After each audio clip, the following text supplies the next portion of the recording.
வணக்கம் ஆசிரியை. வணக்கம் வணக்கம். எப்படி இருக்கீங்க ஆசிரியை?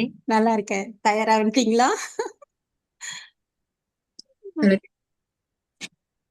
வணக்கம் வணக்கம் வணக்கம். புரியுதா? உங்களோட இதுல இந்த வீடியோ தனித்தனியா ரெக்கார்ட் பண்ண முடியுதா பாருங்க. முடியாது ஆசிரியை. ஏன்னா நாங்க ஜாயின் பண்றோம். எனக்கு அக்கௌண்ட் இல்லையே ஜூம்ல. Okay okay. இப்போ ரிலீவ் பண்ணிட்டாங்க.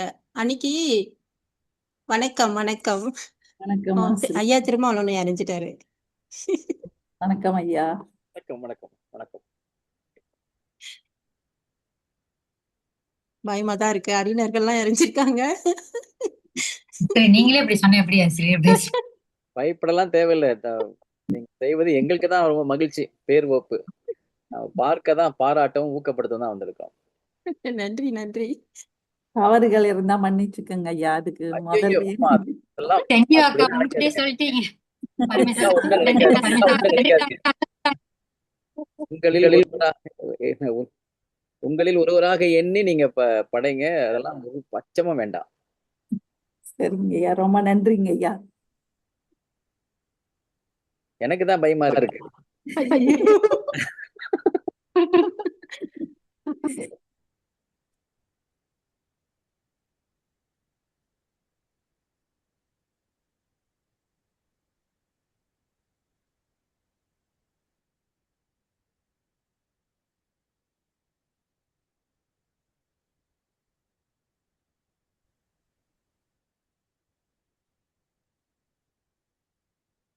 இன்னும் கொஞ்ச நேரம் பார்க்கலாம். நம்ம 8ன்னு சொன்னோம் இல்லையா? இன்னும் ஒரு 6 நிமிஷம் இருக்கு.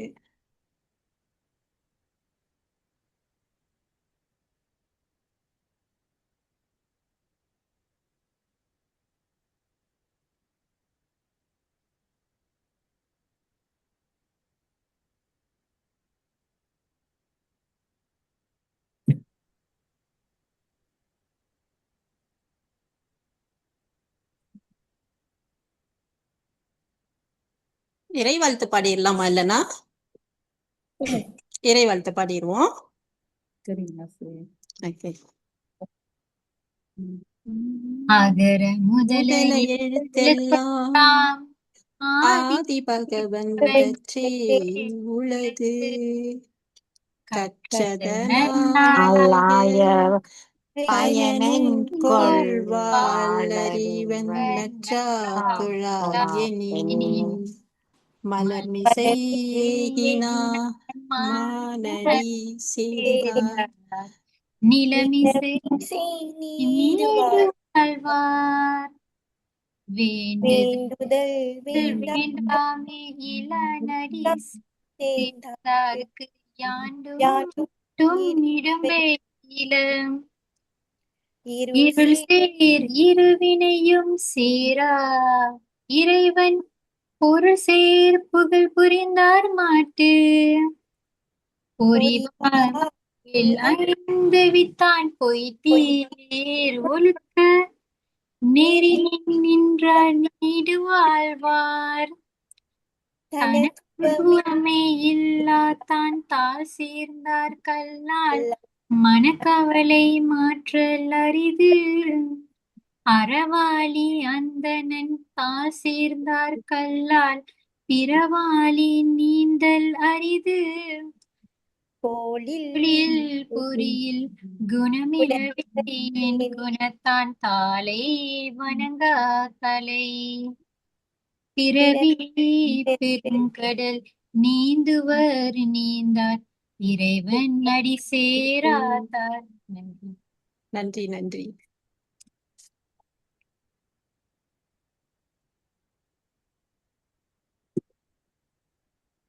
இன்னும் இணையில நம்ம மாணவர்களே.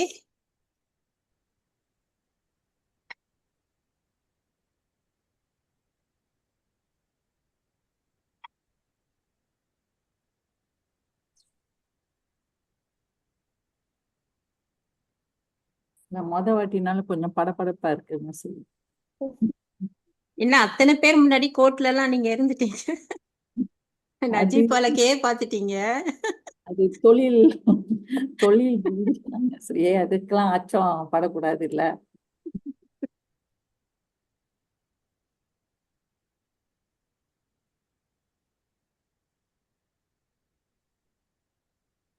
தொடங்கிடலாமா இல்ல இணையட்டுமா எல்லாரும்? நம்ம தொடங்கிடுவோம். இணையட்டா சரி. இணையட்டுமா?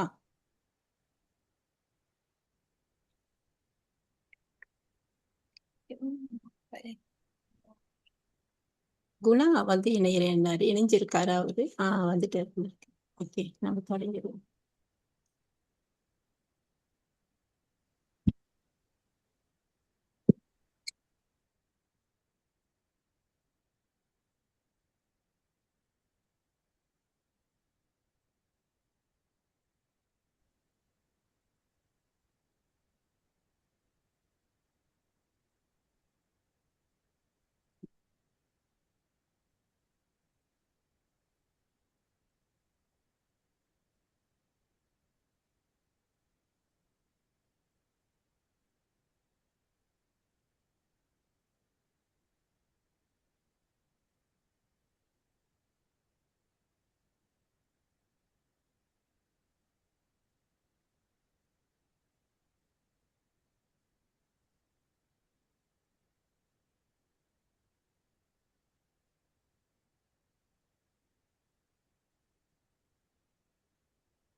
சில பேரோட அப்படியே சுத்திக்கிட்டே இருக்கு, உள்ள வர மாட்டேங்குது, கொஞ்ச நேரம் ஆகுது.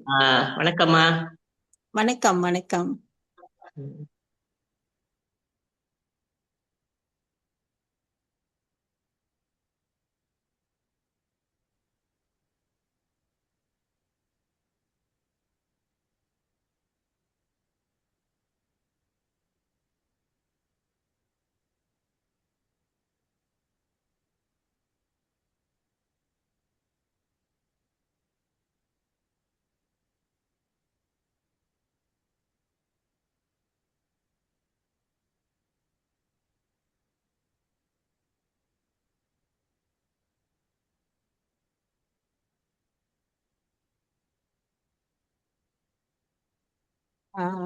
அவர் இணைஞ்சிட்டு இருக்காரு. ஒரு நிமிஷம். குணபதி கே.ஏ. குணா.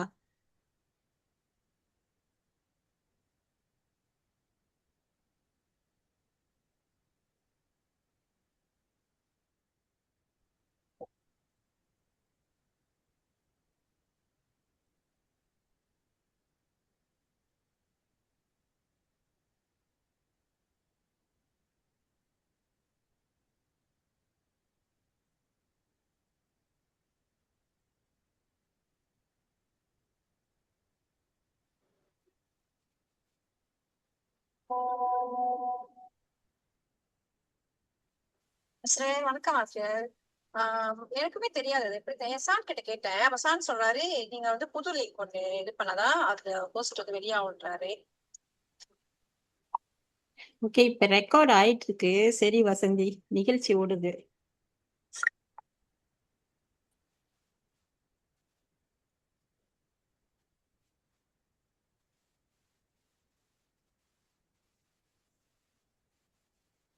அவர் இணைய முடியல, சுத்திக்கிட்டே இருக்கு அவரோட.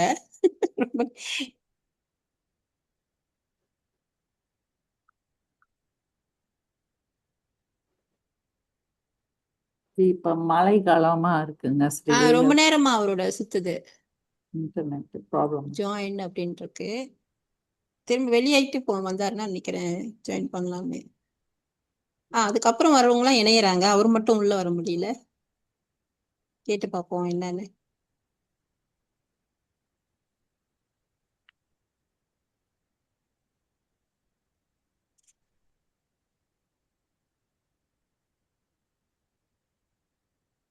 வணக்கம் குணா. அதான் எல்லாரும் உள்ள நுழையிறாங்க, உங்களோட மட்டும் அது சுத்திக்கிட்டே இருக்கு, வர மாட்டேங்குது. வெளியில போயிட்டு இன்னொரு வாட்டி வரீங்களா?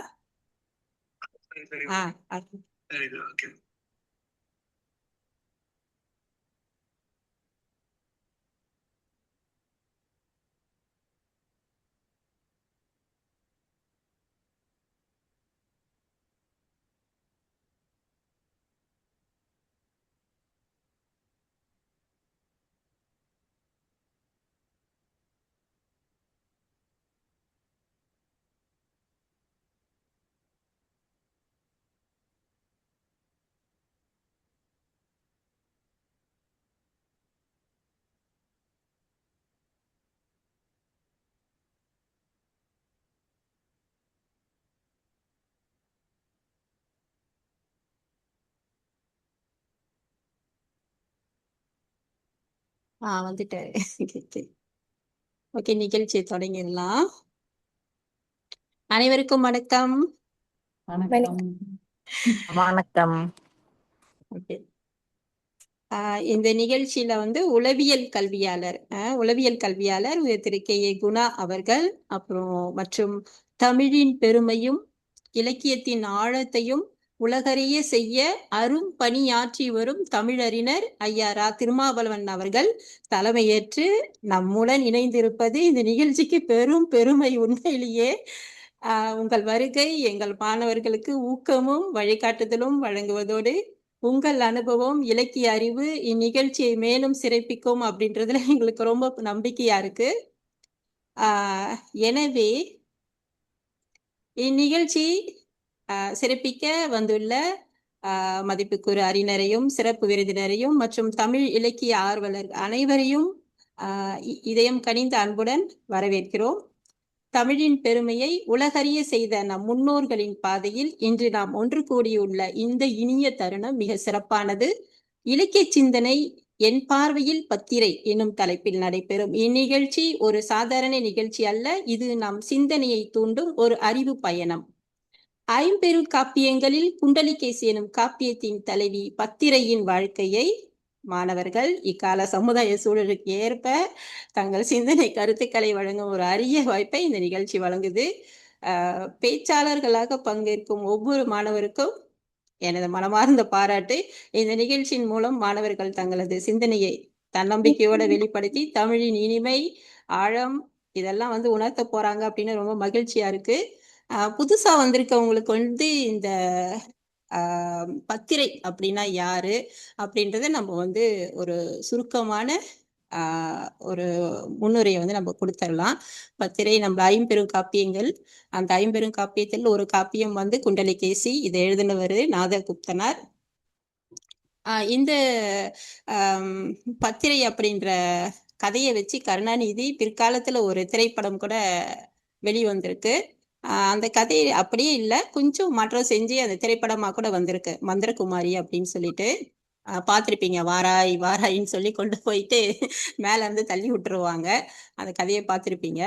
ஸோ இந்த கதையில இருந்து நம்ம இலக்கியத்துல என்னென்னலாம் தெரிஞ்சுக்கலாம் அப்படின்னு நம்ம பார்த்தோம்னா, முதல்ல கண்டதும் காதல். கண்டதுவே ஒருத்தர் மேல காதல் வந்துச்சுன்னா ஆராயாம அது எங்கெங்கெல்லாம் கொண்டு போய் நம்மளை கொண்டு போய் சேர்க்கும் அப்படின்றத வந்து இந்த கதையில வந்து நம்ம பார்க்க முடியுது. அந்த மாதிரி கண்டதும் காதல் அந்த அம்மா கொள்றாங்க. யாரு மேல? ஒரு திருடன் மேல, ஒரு கல்வன் மேல அவங்களுக்கு காதல் வருது. அப்புறம் அந்த கல்வன் வந்து காதல் பண்றாங்க. அதுக்கு அவர் வந்து சிறை தண்டனை அனுபவிக்காம அவங்க அப்பா வந்து மகளுக்காக திருமணம் பண்ணி வைக்கிறாரு. அதுக்கப்புறம் வந்து அதுதான் ரெண்டாவது அங்க தண்டனையை தவிர்ப்பது, ரெண்டாவது நம்ம அங்க பாக்குறோம், அதை பாக்குறோம் நம்ம. அதுக்கப்புறமா அவங்க வந்து இதுல சில சொல்லுவாங்க இல்லையா, ஒருத்தர் சொல்ற சொல்லு வந்து என்ன நெருப்பு கூட சுடாது, வார்த்தை வந்து சுற்றும்னு சொல்லுவாங்க இல்லையா. அந்த மாதிரி அவ விளையாட்டா வந்து ரெண்டு பேரும் கணவன் மனைவி பேசிட்டு இருக்கும் போது அவர் வந்து அவருக்காக இருக்க அந்த ஒரு குங்கும சிமிலியை வந்து மறைச்சு வச்சுக்கிறாரு. மறைச்சு கையில வச்சிட்டு இருக்கும்போது எங்கன்னு அப்படின்னு தேடுறாங்க இந்த அம்மா. இவர் மறைச்சு வச்சுட்டு இருந்தேனே இவங்க சொல்றாங்க, நீ ஏற்கனவே கல்வன் தானே அப்படின்னு சொல்லிட்டு. அந்த சொல்லு, அந்த ஒரு சொல்லு, அது வந்து கொலை செய்யற அளவுக்கு கூட இப்ப நிகழ்ச்சியில கூட இப்போ இருக்கிற இக்காலத்திலயும் வந்து அந்த சொல்லு வந்து எங்கெங்கெல்லாம் கொண்டு போகுது அப்படின்றத இந்த கதையில வந்து நம்ம பாக்குறோம். அப்புறம் வந்து இந்த தற்கொலை பண்ணிக்கிறாங்க இல்லையா, அதுக்கும் இந்த கதையில வந்து நான் பாக்குறேன் நானு. ஏன்னா அந்த கணவர் வந்து இது மாதிரி இருக்காரு அப்படின்னு சொல்லிட்டு அந்த அம்மா அப்புறம் அவர் என்ன செய்யறாரு, இந்த பேச்சுவாக்குல இவங்க கொண்டு போயிட்டு கொலை பண்ணிடலான்னு கொண்டு போய் கூட்டிட்டு போய் மேல இருந்து தள்ளி விடலான்னு போறாரு.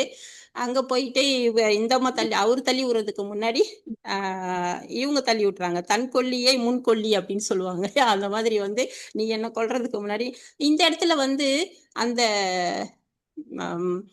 முடிவெடுக்கிற சிந்தனையை வந்து நான் ரொம்ப பார்த்தேன். ஏன்னா அந்த காலத்துக்கு போங்களேன், அப்போ வந்து கணவர்னா வந்து கையெடுத்து கும்பிட்டு தெய்வம் மாதிரி வச்சிருப்பாங்க. அந்த மாதிரி அந்த கால சூழல். அப்ப திடீர்னு அவரு தள்ளி விட்டா கூட அதை ஏத்துக்கிட்டு தள்ளி உழுவுறது தான் அந்த பெண்களோட மனநிலையா இருந்திருக்கும். அந்த ஒரு நிமிஷத்துல எப்படி முடிவு எடுக்கிறது, இவனை வந்து நம்ம தள்ளி விடுறது அப்படின்னு சொல்லிட்டு அவங்க வந்து அந்த மாதிரி தள்ளி விட்டு அந்த முடிவு வந்து ரொம்ப ஒரு பெரிய இதா நான் பாக்குறேன். அதுக்கடுத்து தள்ளி விட்டுட்டு அவங்க தற்கொலை செஞ்சுக்கல பாருங்க. அப்ப தற்கொலை செய்யறது கூட அங்கேயும் ஒரு காட்சி வருது நம்மளுக்கு. அவங்க போயிட்டு தற்கொலை பண்ணி நம்ம செத்து போயிடலாம் அப்படின்னு நம்ம அவங்க நினைக்கும் போது அங்க ஒரு கண்ணு தெரியாத ஒரு ஆள் வந்து கிணத்தடியா போயிட்டு இருப்பாரு. இவங்க போய் புடிச்சு இவங்க காப்பாத்துவாங்க அந்த கிணத்துல உழாம. அப்ப அந்த பௌத்தத்துறை வந்து சொல்லுவாங்க, பாத்தியா, உனக்கு வந்து பலனா இல்லைனாலும் நீ பலனா இல்லைனாலும் உன்னோட சுத்தி இருக்கவங்களுக்கு இல்லைனாலும் உன்னால எத்தனை பேருக்கு வந்து நீ உபயோகமா நீ வாழ முடியும் அப்படின்னு. இப்ப அந்த தற்கொலை அதை பத்தியும் வந்து இங்க பார்க்க முடியும். நிறைய செய்திகள் இலக்கியத்துல என்ன இருக்கு அப்படின்னா நம்மளுக்கு எவ்வளவோ இதை வந்து ஊக்கமும் வாழ்வியல் எல்லாத்தையும் கொடுக்குது. சரி, நான் இதுக்கு மேல பேசல, ஏன்னா வகுப்புல பேசி பேசி உங்களுக்கு போரிங் ஆயிடுச்சு, எனக்கு நல்லா தெரியும். அதனால உங்களோட பேச்சுக்கெல்லாம் நான் வந்து அவளோட காத்துட்டு இருக்கோம். அந்த வகையில வந்து முதல் பேச்சாளரா மாதவி மனோகரன் அவர்களை வந்து அன்புடன் அழைக்கிறோம்.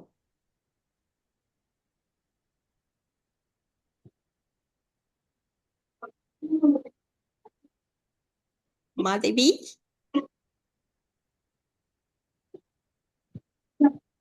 அன்னையின் பாதம் போற்றி, அவள் தந்த தமிழை போற்றி. வருகை தந்திருக்கும் அனைவருக்கும் எனது முத்தான முத்தமிழ் வணக்கத்தை தெரிவித்துக் கொள்கின்றேன். உருகுதே மருகுதே ஒரே பார்வையாளே, உலகமே சுழலுதே உன்னை பார்த்ததாலே, சொக்கித்தானே போகிறேன் நானும் கொஞ்ச நாளா அப்படின்ட்டு ரொம்ப சிறப்பா வந்து காதல் வசப்பட்டு பத்திரை வந்து அவங்க வாழ்க்கையை எப்படி கொண்டு போனாங்கன்ட்டு இந்த காவியம் வந்து நமக்கு எடுத்துக்காட்டா காமிக்குது.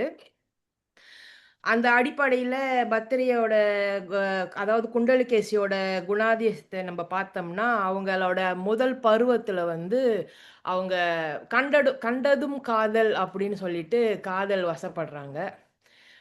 அந்த காலன் என்பவர் வந்து பார்க்கறதுக்கு நல்ல ஒரு வீரனாகவும், ரொம்ப வாட்டசாட்டமா ஒரு அழகானவராகவும் அவங்க கண்ணுக்கு தென்படும்போது அவங்க காதல்ல வசப்படுறாங்க.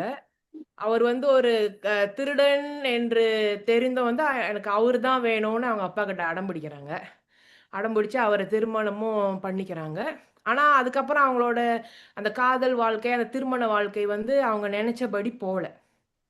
ஸோ இதுலேருந்து நம்ம என்ன தெரிஞ்சுக்கிறோம் அப்படின்னு சொன்னா, வாழ்க்கையில வாழ்க்கை துணைய வந்து அது காதலனாவோ, கணவனையோ தேர்ந்தெடுக்கும்போது, கொஞ்சம் பொறுமையா பொறுமை வந்து ரொம்ப அவசியம்.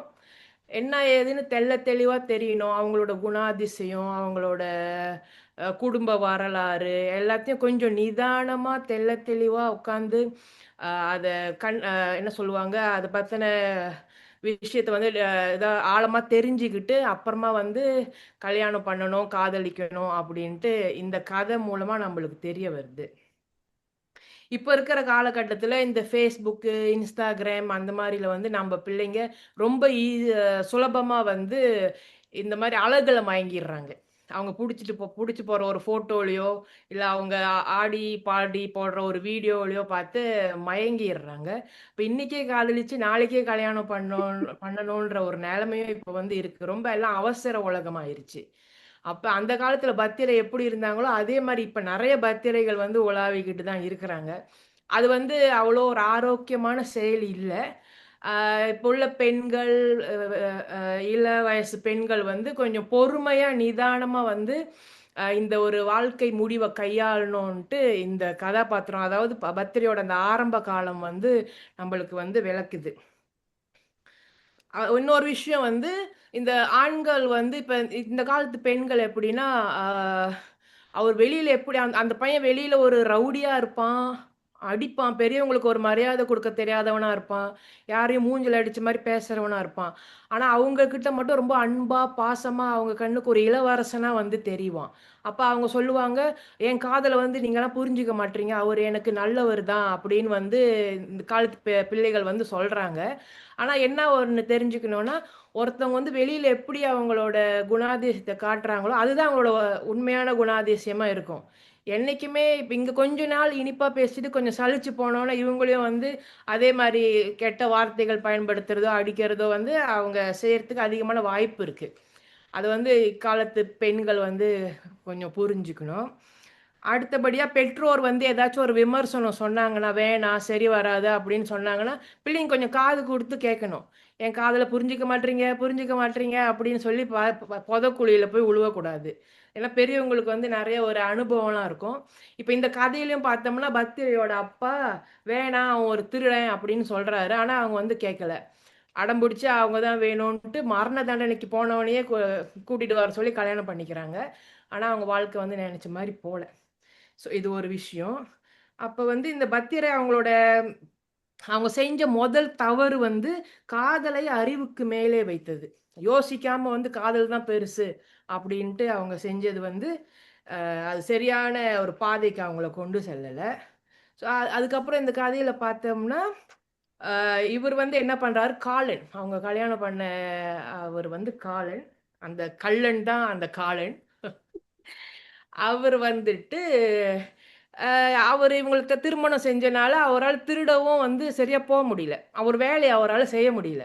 அது அவருக்கு ரொம்ப ஒரு கஷ்டமா வந்து இருக்கு. அப்ப என்னதான் பண்ணலாம் அப்படின்ட்டு, இவங்கள சரி நான் வந்து கடவுள்கிட்ட வேண்டிக்கிட்டேன். உன்ன சரி நல்லபடியா கல்யாணம் பண்ணிட்டா, அந்த மலை உச்சியில உள்ள கோயிலுக்கு கூட்டிட்டு வரேன் அப்படின்னு சொல்லிட்டு கூட்டிட்டு போறாரு.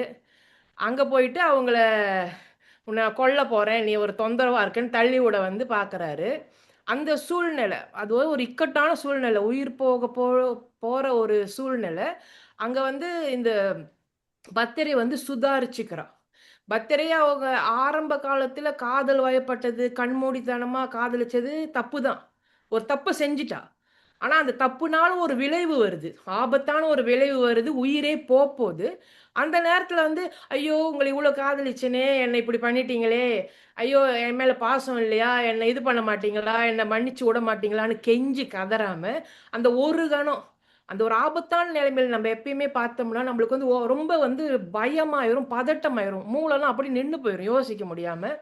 அந்த மாரியா வந்து அவங்க இல்லாம, கொஞ்சம் நிதானமா சரி என்னதான் பண்ணலான்னு யோசிச்சு, "நீ வந்து என்னோட கண் கண்ட தெய்வம். நான் வந்து நீ என்ன தள்ளி விட்டுறனா தள்ளி விட்டுக்கோ. ஆனா உன்ன ஒரு 3 வாட்டி சுத்திட்டு வந்துடுறேன். சுத்தி உன்ன கையெடுத்து கும்பிடுறேன். நீ தள்ளி விட்டுக்கோ" அப்படின்னு அவங்க சொல்றாங்க. 2 வாட்டி சுத்துறாங்க. 3வது தடவ அது ஒரு யுக்தியா, ஏன்னா இவங்க ஒரு பெண். அவங்க வந்து இப்ப காலன வந்து ஒரு பலசாலியா, வீரமான ஆளா காமிக்கிறாங்க. நேருக்கு நேரா ஒரு பெண் சண்டை போட முடியாது. அப்ப யோசிச்சு ஒரு யுக்திய வந்து யோசிச்சு அவர் பின்னாடியிலேருந்து அப்படியே தள்ளி விட்டுர்றாங்க. அப்ப அந்த சூழ்நிலையிலேருந்து அவங்க வந்து தப்பிச்சிடுறாங்க. ஸோ இப்ப இக்காலத்து பெண்களும் அப்படிதான் இருக்கணும் அப்படின்னு நம்மளுக்கு கிடைக்கிற ஒரு செய்தி இது. எப்படின்னா வாழ்க்கையில வந்து பல மாரி பிரச்சனை வரும். அது பல சூழ்நிலையில வரும். அத வந்து நம்ப பார்த்து அ பயப்படக்கூடாது. அந்த நேரத்துல வந்து ரொம்ப பேனிக்காவும் வந்து நம்ப ஆவக்கூடாது.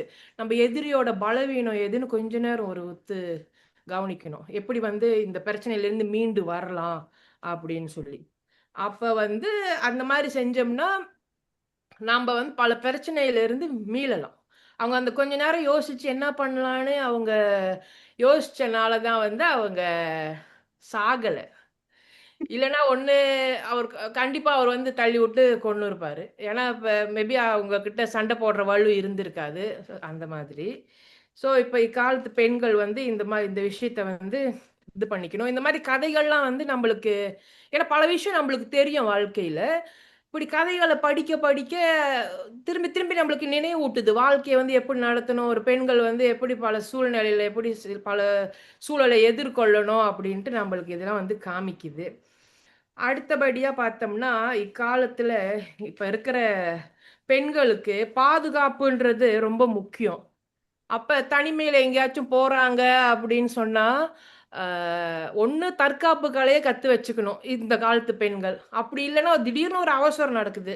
நம்மளுக்கு கராத்தேவும் தெரியாது, குங்ஃபுவும் தெரியாது. அப்படி இருக்கிற சூழ்நிலையில கையில என்ன இருக்கோ, இப்ப நெறைய இடத்துல வந்து இத பத்தி பேசுவாங்க. ஒரு பேனாவோ, இல்ல என்ன பேக்ல என்ன வச்சிருக்காங்களோ, அத வச்சு அவங்கள எப்படி அவங்க தற்காத்துக்கிறது அப்படின்னு ஒரு பிராக்டிஸ், ஒரு நாலேட்ஜ் அந்த ஒரு அறிவு வந்து இருக்கணும். என்கிட்ட கத்தி இருக்குன்னு காமிச்சுட்டு, அதால குத்த தெரியலனாலும் பிரச்சனை. ஒண்ணும் அது வந்து பெரிய ஒரு பிரச்சனை இது பண்ணும். அப்ப அதாவது நம்ப பெண்கள் வந்து சின்னதுலேருந்து தயாராகிக்கணும். இந்த சூழலெல்லாம் எதிர்கொள்ள தயாராகிக்கணும். அடுத்தபடியா இந்த இணையத்துல வந்து பல மாதிரியான பிரச்சனைகள் வருது. இப்ப அதான் இந்த மாதிரி காதல் வசப்பட்டு உடனே வந்து படத்த குடுக்கறது, இல்ல தேவையில்லாத படத்தெல்லாம் வந்து குடுக்கறது, அந்த மாரியான சூழ்நிலைலாம் வந்து இருக்கு. அப்படியே வந்து நம்பி நீங்க படத்த குடுத்திருந்தாலும், இல்ல ஒரு உணர்ச்சி வசப்பட்டு தேவையில்லாத படத்த குடுத்திருந்தாலும், அவங்க வந்து அந்த எதிர்ல உள்ளவங்க நம்மள மிரட்டும்போதோ, ஒரு அச்சுறுத்தல குடுக்கும்போதோ, ஒரு தற்கொலைக்கோ, இல்ல அப்படி போயிறக்கூடாது. தப்பு பண்ணிட்டீங்க. அது ஒரு பெற்றோர்கிட்டயோ, இல்ல நம்ப நலன் விரும்பிகிட்டயோ அத சொல்லி எப்படி அத சால்வ் பண்ணலான்னு பார்க்கணும். தற்கொலை பண்ணி சாவறதோட ஒரு அப்பா கையில 2 அறை வாங்குறது பெரிய பிரச்சனை இல்லன்னு நான் நெனைக்கிறேன். அடுத்தபடியா வேலை செய்ற சூழ்நிலையிலயும் வந்து இந்த மாரி பல பிரச்சனைகள் வரும். அத வந்து எதிர்கொள்ளணும். இப்ப ஓவராலா என்ன சொல்றேன் அப்படின்னு சொன்னா, இந்த எல்லா இப்ப நெறைய பத்திரைகள் தான் வந்து இந்த இந்த காலத்துல வந்து உலாவிக்கிட்டு இருக்கோம். காதல் விஷயம்னு இல்ல, இல்ல பல பல விஷயத்துல இது சரியா இருக்குமோ, எல்லாமே கரெக்ட்டா இருக்குமோன்னு சொல்லி நம்பிருவோம். நம்பிட்டு அப்புறம் பின்னாடி பார்த்தா நம்புனதுக்கு ப பாதகமா தான் அங்க இருக்கும். அதுக்கு சாதகமா இருக்காது. அந்த மாரி ஒரு சூழ்நிலையில பதறக்கூடாது. நிதானமா வந்து என்ன பண்ணலாம்? அடுத்து என்ன பண்ணலான்னு முடிவெடுக்கணும். இந்த கதையிலயும் பார்த்தோம்னா, வந்து பத்திரை இந்தபடி அவர தள்ளி கொன்னுருவாங்க. ஆனாலும் காதலிச்ச கணவன், போட்டு போராடி கைப்பற்றின கணவன், அவன் கூட சரியா வாழ முடியலையே! அப்படின்னு அவங்க ரொம்ப மன உளைச்சலுக்கு ஆளாறாங்க. இப்ப நம்மளும் வந்து நம்ம வாழ்க்கையில அந்த மாரி ஒரு மன உளைச்சலுக்கு ஆளாவோம், பல சூழ்நிலையில. அப்ப வந்து அவங்க என்ன பண்றாங்க, இந்த கதையில பார்த்தோம்னா, மொத அ வ அது என்ன அந்த ஜைனிசம் அத வந்து தழுவுறாங்க. அப்புறம் அங்கங்க போயிட்டு இந்த தர்க்கம் பண்றாங்க. அப்புறம் பௌத்தத்த தழுவுறாங்க. அதாவது எப்படின்னா, அடுத்த கட்டத்துக்கு அவங்க மூவ் ஆகுறாங்க. நம்மளும் வாழ்க்கையில பல பிரச்சனைகள் வரும்போது, வேற ஒரு புது கோர்ஸ் படிக்கலாம். இல்ல வெளிநாட்டுக்கு இப்படி போயிட்டு வரலாம். ஏதாவது ஒண்ணு பண்ணணும். இதுக்குள்ளேயே விழுந்து, "ஐய்யய்யோ! என் வாழ்க்கை போச்சே! நான் காதலிச்சவன் என்ன இது பண்ணிட்டானே, இது பண்ணிட்டானே" அப்படின்ட்டு தாழ்ந்து போகக்கூடாது. அது வந்து ஒரு தமிழ் பெண், வீர பெண்ணுக்கு அழகில்லை. அப்படி சொல்லி ஒரு கடைசியா ஒரு கவிதை பத்திரை உங்களுக்கு பெண்களுக்கு ஒரு அறிவுரை சொல்ற மாரி ஒரு கவிதைய சொல்லி என்னோட உரைய முடிக்கிறேன். ஆசை கொண்டு வீழாதே, அறிவை அடகு வைக்காதே. மோசம் செய்பவன் யாராயினும் அவனை முழுதாய் நம்பித் தாழாதே. ஆபத்து கண்டு அஞ்சாதே, அழுது அங்கே முடங்கி மிஞ்சாதே.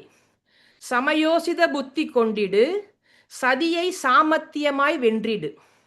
முடிந்தது வாழ்வென ஏங்காதே, கவலை படுகுழி தன்னில் தூங்காதே. புதிய பாடம் கற்றிடு, உன்னை நீயே புலவியாய் மாற்றிடு. அழகைக் கண்டு சூடாதே, என்றும் அறிவே உந்தன் கேடயமே. நன்றி, வணக்கம். சிறப்பா இருந்துச்சு. ரொம்ப சிறப்பா இருந்துச்சு மாதவி உங்களோட உரை. இதுக்கு எல்லாமே உங்களுக்கு அறிஞர் அப்புறம் கடைசியில என்ன சொல்றாங்கன்னு பார்ப்போம். அடுத்த பேச்சாளர் யாரு? கங்கா வரீங்களா இல்ல புனிதா வரீங்களா? யாரு? நிர்மலா? சரி ஆசிரியர், நான் பேசுறேன். சரி வாங்க புனிதா. உங்க பேரை சொல்லிக்கோங்க. வணக்கம் அனைவருக்கும். என் பேர் இருங்க புனிதா. நான் அதை ரெக்கார்ட் நிப்பாட் பண்ணிட்டு அப்புறம் திரும்ப போடுறேன்.